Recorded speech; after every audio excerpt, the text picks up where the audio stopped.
नमस्कार, आप देख रहे हैं एसबीटी न्यूज और पेश है इस वक्त राजस्थान की बड़ी खबरें। राजस्थान में चल रहे सियासी संकट के बीच सोमवार का दिन काफी अहम है। सचिन पायलट और उनके गुट के भागी विधायकों को विधानसभा स्पीकर की ओर से व्हील उल्लंघन के मामले में दिए गए नोटिस पर हाईकोर्ट में सुनवाई चल रही है। मुख्य न्यायाधीश इंद्रजीत महांती और जस्टिस प्रकाश गुप्ता की बेंच इस पर सुनवाई कर रही है। स्पीकर की ओर से दलील पेश करते हुए सीनियर एडवोकेट अभिषेक मनु सिंघवी ने कहा कि संविधान ने विधानसभा के संचालन का अधिकार विधानसभा अध्यक्ष को दिया है। यह नियम संविधान का हिस्सा है। उन्होंने स्पीकर का पक्ष रखते हुए आगे कहा कि विधानसभा अध्यक्ष के पास विधायकों को अयोग्य घोषित करने और इस बाबत नियम बनाने का अधिकार है, जिसकी न्यायिक समीक्षा नहीं की जा सकती है। मुख्य न्यायाधीश इंद्रजीत महांती ने महेश जोशी के वकील से पूछा कि क्या ये सभी 19 विधायक अभी भी कांग्रेस में हैं या नहीं। सचिन पायलट नोटिस मामले पर हाईकोर्ट में सुनवाई चल रही है।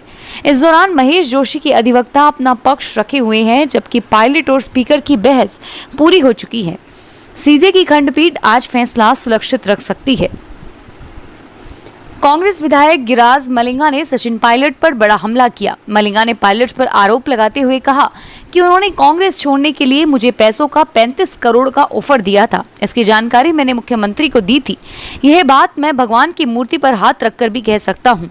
मलिंगा ने जयपुर में होटल फेयरमाउंट के बाहर मीडिया से बातचीत में कहा कि दिसंबर में मैं पायलट से उनके घर मिला था और वहीं पर उन्होंने ऑफर दिया था। राज्यसभा चुनाव के वक्त भी उन्होंने यह बात कही थी। राजस्थान के मुख्यमंत्री अशोक गहलोत ने सचिन पायलट पर जोरदार हमला किया है।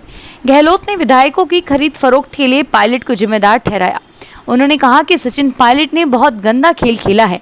पायलट पर सोनिया गांधी और राहुल गांधी को पूरा विश्वास था, लेकिन खरे नहीं उतरे।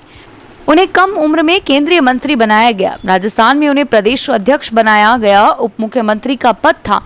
इतनी कम उम्र में ही उन्हें ऊंचाइयों पर पहुंचा दिया। उन्होंने कहा कि हरीश साल्वे और मुकुल रोहतगी 50-50 लाख रुपए की फीस लेते हैं। पायलट कहां से दे रहे हैं? मैं पहले भी कहता रहा हूं कि साजिश चल रही है, लेकिन किसी को यकीन नहीं होता था। पहले 10 मार्च को खेल होना था। 11 मार्च को पायलट को मानेसर जाना था। मुंबई में कई बड़े कॉरपोरेट हाउस उन्हें फंडिंग कर रहे हैं। राजस्थान के बारां में सोमवार को आईसीआईसीआई बैंक में एक व्यापारी का करीब 32 लाख रुपए से भरा बैग चोरी हो गया। चोर ने सिर्फ 7 सेकंड के अंदर घटना को अंजाम दिया। घटना की जानकारी मिलते ही व्यापारियों में हड़कंप मच गया। बारां डीएसपी ने बैंक शाखा में पहुंचकर सीसीटीवी फुटेज व घटना का ब्यौरा लिया। नाकाबंदी कराने के साथ पुलिस वारदात को अंजाम देने वाले की तलाश में जुट गई है। व्यापारी हेमंत गोयल ने बताया कि उनका किराने के थोक का व्यवसाय है। मुनीम रुपए लेकर आया था, जिसे लेकर पिता महावीर गोयल 4 मूर्ति चौराहे के पास स्थित बैंक की शाखा में जमा कराने पहुंचे थे। बैग को कैश काउंटर पर रखकर कैशियर से बोले कि पास के काउंटर पर चेक देकर आ रहा हूं। व्यक्ति के काउंटर से हटते ही पीछे खड़ा चोर 4 सेकंड में बैग लेकर फरार हो गया। कुछ पल में वापस लौटे तो बैग गायब मिला। गोयल ने बताया कि बैंक में कर्मचारी, गार्ड आदि के होने के बाद भी यह वारदात हुई है। होटल में कांग्रेस नेताओं ने चर्चा करते दिखे गहलोत। सोमवार सुबह मुख्यमंत्री अशोक गहलोत होटल पहुंच गए। वहां उन्होंने कांग्रेस विधायकों से बातचीत की। माना जा रहा है कि गहलोत ने पायलट गुट की याचिका पर हाईकोर्ट की होने वाली सुनवाई को लेकर विधायकों से बात की। नाश्ते के दौरान गहलोत के साथ प्रदेश कांग्रेस प्रभारी अविनाश पांडे, प्रवक्ता रणदीप सुरजेवाला और अजय माकन भी साथ नजर आए। और उधर होटल फेयरमाउंट की सुरक्षा बढ़ा दी गई। अभी तक होटल के अंदर जाने वालों की चेकिंग की जा रही थी और वहीं सोमवार को होटल से बाहर जाने वालों की भी चेकिंग की जा रही है। बैरिकेडिंग करके एक तरफ का रास्ता भी बंद कर दिया गया है। राजस्थान सरकार में परिवहन मंत्री प्रताप सिंह खाचरियावास ने भाजपा पर निशाना साधा। खाचरियावास ने कहा कि लोकतांत्रिक तरीके से चुनी हुई सरकार को गिराने की साजिश हो रही है और इसका अब पर्दाफाश हो चुका है। भाजपा को समझना होगा कि मध्य प्रदेश के कमलनाथ नहीं, राजस्थान के अशोक गहलोत हैं। कोर्ट का फैसला भी सरकार के पक्ष में होगा, क्योंकि भगवान सच के साथ हैं। जयपुर के छोटी काशी में सावन के तीसरे सोमवार पर बड़े शिवालयों पर आज भी पुलिस का सख्त पहरा नजर आया। शहर के प्रमुख मंदिरों में शुमार ताड़केश्वर महादेव, झाजखंड महादेव, चमत्कारेश्वर महादेव सहित अन्य प्राचीन शिवालयों में पुजारियों ने भोलेनाथ की पूजा अर्चना की। शाम को मंदिरों में विशेष झांकी सजाई जाएगी और छोटे शिवालयों में भम भम भोले की गूंज सुबह से सुनाई दी।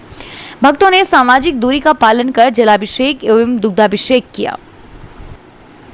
नागौर जिले के बड़ाना व मुंडवा की लगती सरहद में झाड़ियों के बीच जुआरियों के शातिराना अंदाज में जुआ खेलने तथा रास्ते पर आने जाने वाले लोगों पर नजर रखने के बावजूद मुंडवा पुलिस ने फिल्मी अंदाज में दबिश दी, जिसके कारण जुआरियों को भनक नहीं लगी। उबड़ खाबड़ रास्ते व झाड़ियों के बीच से पहुंची पुलिस ने 11 जुआरियों को छक्का दाना से दांव लगाकर जुआ खेलते दबोचा। उनके दांव पर लगाए गए 71,450 रुपए बरामद किए गए तथा 7 मोटरसाइकिल भी जब्त की। भ्रष्टाचार निरोधक ब्यूरो ने जोधपुर में डिस्कॉम की जेईएन वंदना और दलाल मनोहर सिंह को गिरफ्तार किया है। ब्यूरो ने उन्हें 23,000 रुपए की रिश्वत लेते हुए रंगे हाथों पकड़ लिया। उन्होंने नया कनेक्शन देने के एवज में 25,000 रुपए रिश्वत मांगी थी। परिवादी ने इस आशय की शिकायत एसीबी में की। एसीबी ने शिकायत के सत्यापन के बाद जाल बिछाया।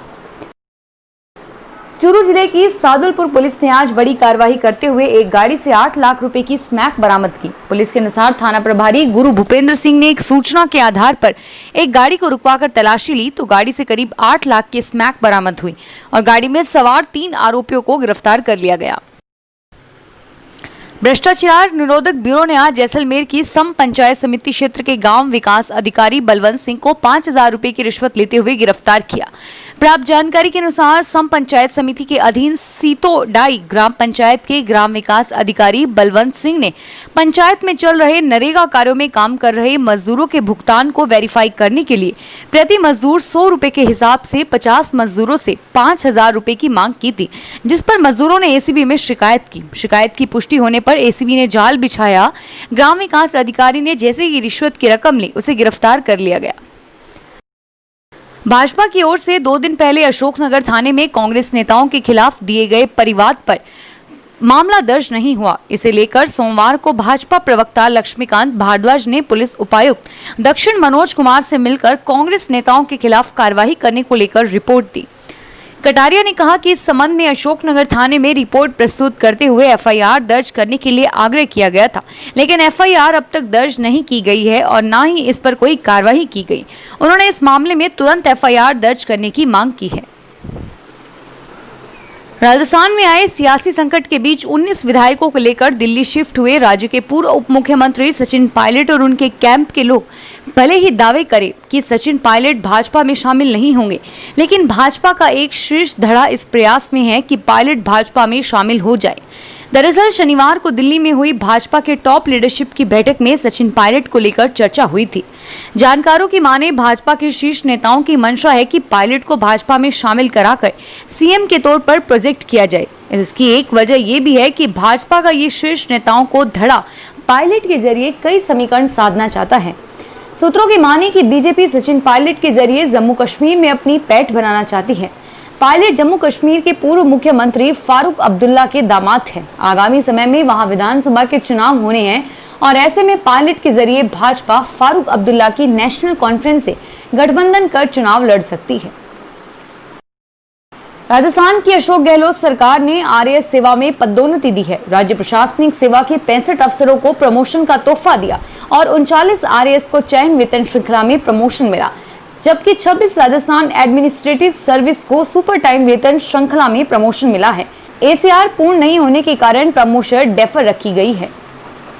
राजस्थान में जारी सियासी संकट के बीच आज माकपा ने कहा कि राजस्थान में राजनीतिक लॉकडाउन है। जनता की चुनी हुई सरकारों को अपदस्थ किया जा रहा है। राज्यसभा चुनाव में भी दोनों दल होटलों में कैद थे।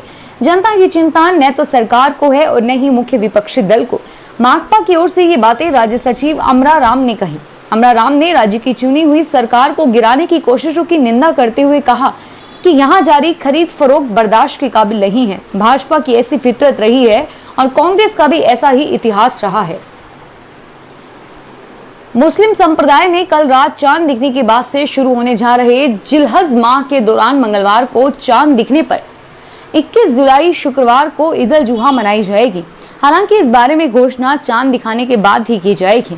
जिलहज माह के पहले दिन मंगलवार को चांद दिखा तो ईद उल जुहा 31 जुलाई को मनाई जाएगी। पहले दिन चांद नहीं दिखने पर ईद उल जुहा एक दिन बाद मनाई जाती है। फिलहाल इस बुलेटिन में इतना ही और फिर हाजिर होंगे तमाम बड़ी खबरों के साथ। एसबीटी न्यूज के वीडियो देखने के लिए हमारे चैनल को सब्सक्राइब करें और नोटिफिकेशन पाने के लिए बेल आइकन पर क्लिक करें। धन्यवाद।